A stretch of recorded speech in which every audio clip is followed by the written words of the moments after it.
Hello, my name is Ryan Sclar. I'm with the Urban and Regional Planning Department at UCLA, and today I'd like to talk about CEQA. CEQA, or the California Environmental Quality Act, is not necessarily something that's a household item of discussion amongst residents of California, but I'd like to make the argument that perhaps maybe it should be. Essentially what CEQA is a law requiring that any project that may have a environmental impact be analyzed, and those environmental impacts should be disclosed to the public. So essentially, CEQA is intended to inform the public about any type of environmental impacts that a project may have. This was spurred on by a wave of environmental movements and acts in the late 1960s and continuing into the 70s. CEQA itself was passed in 1970, which was the same year that NEPA was passed, NEPA being the federal equivalent of CEQA. Now, CEQA is not specifically unique. It is one of about 19 or so other regulatory acts in states that are very similar. But the one thing that does make CEQA special amongst them all is that it is most arguably the strictest such act in the nation.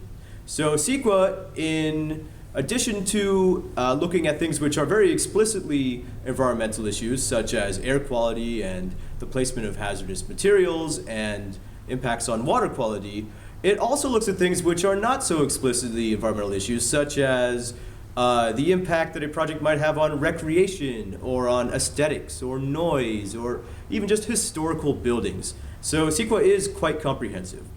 There are three main elements of CEQA. The first one is just determining whether or not what you have is a project. Seems simple enough, but the definition that CEQA uses for the term project is actually quite liberally defined. So for example, something as innocuous as having a city approve a variance can be determined to be a project under the CEQA definition.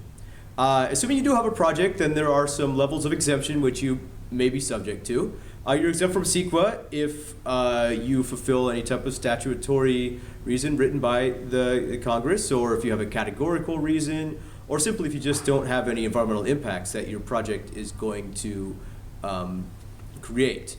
But the big problem is that you need to be able to prove that you meet these exemptions, and that's very difficult to do. If you do get sued, the burden of proof will lie on you as the lead agency proposing the project. So the burden of proof goes to the person who is who wants the project, which can be very burdensome to the project, and it's very difficult to get exemptions as a result of this. Assuming you have a project that is not subject to an exemption, you're either going to need to file amongst many others, but the three major ones are the negative declaration, which is essentially saying, I can't qualify for an exemption, but I don't believe I'm making any significant environmental impacts. There's a mitigated negative declaration, which says, well, I have a couple small environmental impacts, but I do believe I'm going to be able to mitigate them, and this document will explain exactly how I believe I will.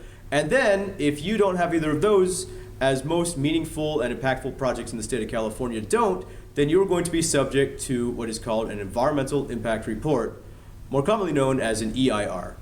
And the major issue that many people have with EIRs is that they are incredibly expensive and they take a long time to produce. This wasn't necessarily the case in the 1970s when CEQA was introduced. EIRs used to be 100 or so pages of readable text that was easily accessible to the layman and the common reader. But what's happened over the years is that basically the EIR process has been hijacked, most arguably, by lawsuits and by a regulatory one-way ratchet, to the point right now where you're producing thousands, if not tens of thousands of pages per EIR filled with legalese, essentially just in the hopes that your document will not be able to be sued and that you're covering all of the requirements for the EIR.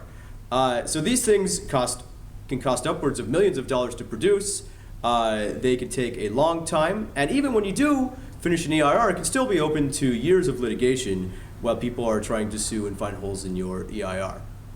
As a result, there have been some significant attempts to reform CEQA, both sides of the aisle. So the governor of California has been very involved, as well as some of the Republicans on the opposite side of the spectrum. And there's also been some attempts to simply just bypass CEQA. There was an influential court case which was recently ruled, named Tuleman Jobs and Small Businesses Alliance versus the Superior Court. And essentially what this case ruled was that projects that are pushed forward through voter initiatives are not subject to CEQA. So there might be some very large potential impacts of that law. Time will have to tell. The point of me making this video is not to provide a scathing review of CEQA. It's not to speak particularly negative about the process, but it's simply just to inform people that in CEQA's quest to unveil the impact of projects, it has essentially left an impact of its own. Thank you.